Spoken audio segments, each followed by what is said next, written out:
Hello সবাইকে, কি অবস্থা সবার? আশা করি সবাই আমাকে ভুলে গেছেন, কিন্তু আমি আপনাদেরকে তিল পরিমাণও ভুলি নাই, যে কারণে এতদিন পরে আবার আপনাদের সামনে চলে আসছি। তো খামারের অবস্থাটা দেখেন কি অবস্থাতে আছে বর্তমানে। আমার দুইটা খামার, এত এত টাকা পড়ে রয়েছে এইখানে।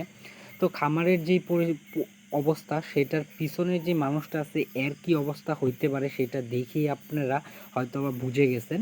কিন্তু এতদিন পরে আমি মোটামুটি আবার একটা জায়গাতে আসছি, আপনাদেরকে দেখানোর মতন কিছু একটা জিনিস হয়েছে। তো সেই জিনিসটাকে আমি আপনাদেরকে দেখানোর চেষ্টা করব এখন। আর বর্তমানে যে জিনিসটা দেখতেছেন, খামারটা কবে চালু করব তার কোনো নির্দিষ্ট পরিকল্পনা নাই, সেটাও এলা ডেইলি আপনাদেরকে আপডেট দিয়ে জানানোর চেষ্টা করব। তো বর্তমান কাজটা একদম স্মার্ট ওয়ার্ক, ল্যাপটপে বসে বসে করতেছি। মোটামুটি একটা জায়গায় চলে গেছি, যেই কারণে আপনাদেরকে দেখানোর বর্তমানে সময় হয়েছে আমার কাছে মনে হইতেছে, যে কারণে আজকে আমি দেখাবো। তো চলেন যাওয়া যাক কম্পিউটার স্ক্রিনে। এই জিনিসটা দেখার পরে হয়তোবা অনেকে বুঝে গেছেন, যারা কটেক্সে ট্রেড করে থাকেন তারা হয়তোবা বুঝে গেছেন। আর যারা একদম নতুন আছেন তাদেরকে আমি বলতেছি, এটা হচ্ছে শেয়ার মার্কেট। তো শেয়ার মার্কেট যে জিনিসটা আছে সেই জিনিসটাই আপনাদেরকে এখন থেকে আমি আসলে আলোচনা করার চেষ্টা করব, দেখানোর চেষ্টা করব এখানে কিভাবে ইনভেস্ট করা যায়, কিভাবে আপনারা একটা কাজের পাশাপাশি এখানে কিছু টাকা ইনভেস্ট করে কীরকম রিটার্ন পাইতে পারেন। আনুষঙ্গিক এইসব জিনিস নিয়েই আপনাদেরকে এখন আমি কথা বলানোর চেষ্টা করব। একটা ভিডিওতে আমি পুরোপুরি আপনাদেরকে বুঝাইতে পারবো না, কিন্তু ডেলি প্রতিদিন আসলে একটু একটু করে বোঝানোর চেষ্টা করব। তো এটা হচ্ছে ফরেক্স মার্কেট। ফরেক্স মার্কেটটা হয়েছে, সেটা হচ্ছে আপনার কারেন্সি বেস একটা ট্রেডিং ট্রেড। তো শেয়ার মার্কেটে যারা টাকা ইনভেস্ট করা এবং আপনার ট্রেড করা, এটার মধ্যে একটু পার্থক্য আছে। এগুলো আমি আপনাদেরকে বোঝাইয়া আপনাদের মাথা বাড়ি করতে চাই না। আমি সোজা ভাষায় হয়েছে, এইখানে আপনাদের প্রথম যারা দেখতেছেন, অবশ্য যারা কটেক্সের বিষয়ে একটু আইডিয়া আছে তারা বুঝবেন যে আসলে এখন থেকে কি আবার জুয়া খেলা শুরু করে দিচ্ছি নাকি। আসলে এটা অনেকটা জুয়ার মতনই দেখতে মনে হয়, কারণ আমরা যে প্ল্যাটফর্মের সাথে পরিচিত, কটেক্স, এক্সপার্ট, এইগুলা এক্সপার্ট অপশনগুলা যেগুলো সামনে আমাদের সামনে ভিডিও আসে, হ্যাঁ, কিন্তু আসলে এটা থেকে অনেকটা ডিফারেন্ট। এটা হচ্ছে ডাইরেক্ট ইন্টারন্যাশনাল শেয়ার মার্কেট অথবা ফরেক্স মার্কেট। ফরেক্স মার্কেটটা হচ্ছে আপনার দুইটা দেশের কারেন্সি, যেমন বাংলাদেশ আর ইন্ডিয়া, টাকার যে রেটটা দেখবেন প্রতিনিয়ত উঠানামা করে। তো সেই উঠানামার ভিত্তিতে এইখানে ট্রেড করে আমরা টাকা ইনকাম করি বা ইনকাম করার চেষ্টা করি। আচ্ছা যাক, এটার ইন্টারফেসটা দেখতেছেন কিছুটা এরকম। এইখানে আমার কাছে কিছু এই সাইডের যে পেয়ারগুলো দেখতেছেন এইগুলাতে আমি ট্রেড করি। এবং আজকে আমি আপনাদেরকে একটা জিনিস দেখাবো যে বর্তমানে যেটা হচ্ছে, এই যে এখানে যেগুলো দেখতেছেন না, আজকে এখানে কোনো মুভমেন্ট নাই অথবা লাড়াচাড়া করতেছে না। লাল যেগুলো দেখতেছেন এবং সবুজ দেখতেছেন কিছু দাগ আছে স্কিনের মধ্যে, এগুলো দেখার পরে আপনার কাছে লাগতে পারে আসলে এগুলো মোমবাতির মতন। কি এগুলোকে বলা হয় ক্যান্ডেল স্টিক।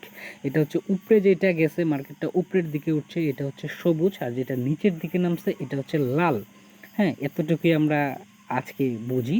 ওকে, তারপরে হয়েছে যেগুলো এই মার্কেটটা এখন বন্ধ আছে, আপনার শনিবার আর হচ্ছে রবিবার, এই 2 দিন মার্কেট বন্ধ থাকে সপ্তাহে। এবং আপনার আর বাকি সময় 24 ঘন্টা ফরেক্স মার্কেট যেটা আছে সেইটা খোলা থাকে 24 ঘন্টা। তো আমার একটা ট্রেড নেওয়া ছিল। তো আজকে আমি একটা ট্রেড নিছি, আমি সেই ট্রেডটা আপনাকে দেখাবো। সেই ট্রেডটা হচ্ছে, আমি আজকে বিটকয়েনে একটা ট্রেড নিছি। বিটকয়েনটা হচ্ছে ক্রিপ্টো ট্রেডিং। হ্যাঁ, ক্রিপ্টো ট্রেডিং যেইটা আছে, আসলে এই জিনিসগুলো যারা একদম নতুন দেখতেছেন তাদের মাথার উপর দিয়ে যাবে। কোনো টেনশন নাই ভাই, আমি আছি তো, আস্তে আস্তে বোঝাই দিব, কোনো সমস্যা নাই। হ্যাঁ, আচ্ছা এইখানে দেখে রাখেন, ক্রিপ্টোতে হচ্ছে কি সপ্তাহে 7 দিন মার্কেট খোলা থাকে, সব সময় খোলা থাকে, কোনো সময় মার্কেট বন্ধ হয় না, 24 ঘন্টা সপ্তাহে 7 দিন খোলা থাকে।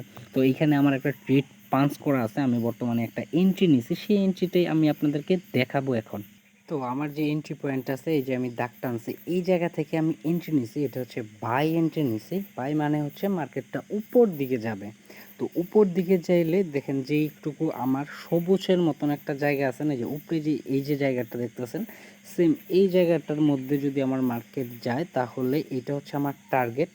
আর নিচে যে দিকটা, এটা এই যে এই জায়গা পর্যন্ত, এটা হচ্ছে আমার স্টপ লস। মানে এইটুকু যদি মার্কেট নিচের দিকে চলে যায় তাহলে আমি লস হবে আমার।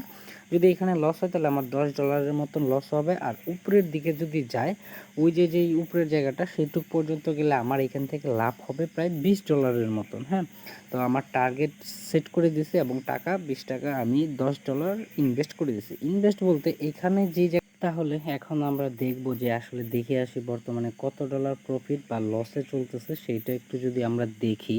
এইটা হচ্ছে আমাদের ট্রেডিংয়ের ড্যাশবোর্ড, যেখান থেকে আমরা ট্রেডগুলো নিয়ে থাকি। আর চার্ট ভিউ থেকে ট্রেডিং ভিউ থেকে আমরা আসলে অ্যানালাইসিস করে এইখানে ট্রেডগুলো নিই। তো এই যে দেখতেছেন সবুজ যেই লেখাটা আছে বর্তমানে এইটা আমার ট্রেড চলতেছে। আর বর্তমানে ওইটা হচ্ছে আমার মূল অ্যাকাউন্ট, রিয়েল অ্যাকাউন্ট, যত ডলার আছে সেটা দেখাচ্ছে আর এত ডলার প্রফিটে আছে। তো এইটা লাস্ট পর্যন্ত দেখি আমি উইন হই না লস হয়, সেটা আজকে আমি লাস্ট পর্যন্ত দেখব এবং আপনাদেরকে দেখাবো, এবং উইন হলে কত ডলার প্রফিট হইতেছে সেটা আপনাদেরকে দেখাবো। এবং নেক্সট আমি একটা চ্যালেঞ্জ করছি, কালকে থেকে আমি আপনাদেরকে ওই চ্যালেঞ্জের যে ভিডিওটা আছে সেই ভিডিওটা শুরু করব এবং আপনাদেরকে দেখানোর চেষ্টা করব। তো বর্তমানে প্রফিটে আছি, আশাবাদী যেই একটা স্ট্র্যাটাজি অনুযায়ী আমার অ্যানালাইসিস অনুযায়ী ট্রেডটা নিছি, আশা করি এখান থেকে আমরা উইন করব। তো মোটামুটি এখন যে অবস্থানে আছি সেটা হচ্ছে মার্কেট আমাদেরকে টার্গেট দিয়ে দিয়েছে। সো সেইটা একটু দেখি যে আমাদেরকে মার্কেট টার্গেটটা দিছে প্রায় 3 ঘন্টা 3.5 ঘন্টা পরে। 3.5 ঘন্টা আমার এই স্ক্যাল্পের ভিতরে সময়টা গেছে। আসলে স্ক্যাল্পিংটা হয়েছে যত সময় শর্ট সময়ের ভিতরে এন্ট্রি করে এক্সিট করা যায়, কিন্তু এইখানে আমার পারফেক্ট আমার একটা বক্স ব্রেকআউট হয়েছে। এই যে নিচে দেখতেছেন, আমি আসলে এইগুলা আমি আস্তে আস্তে আপনাদেরকে বোঝানোর চেষ্টা করব আমি আর ট্রিট। আচ্ছা, তাহলে এইখানে আমাদের ফুললি টার্গেট পেয়ে গেছি আজকে। তো আজকে আমার টোটালি এইখান থেকে তাহলে আমি উইন করছি হচ্ছে প্রায় $19। কমিশন টমিশন দিয়ে আমার $19 রয়েছে। $21 প্রফিট ছিল, $2 মতন কমিশন কাইটা নিছে। তো $19 আমার প্রফিট। তো প্রফিটটা আমি আপনাদেরকে একটু দেখাইতে পারতেছি না, যেই কারণে আন্তরিকভাবে দুঃখিত, কারণ ওই প্যানেলে গেলে আমার স্ক্রিন রেকর্ডটা হইতেছে না। হ্যাঁ, যে কারণে হিস্টোরিটা আমি দেখাইতে পারতেছি না, কিন্তু কালকে থেকে আমি দেখানোর চেষ্টা করব। তো ধন্যবাদ সবাইকে। যদি পুরো ভিডিওটা ভালো লেগে থাকে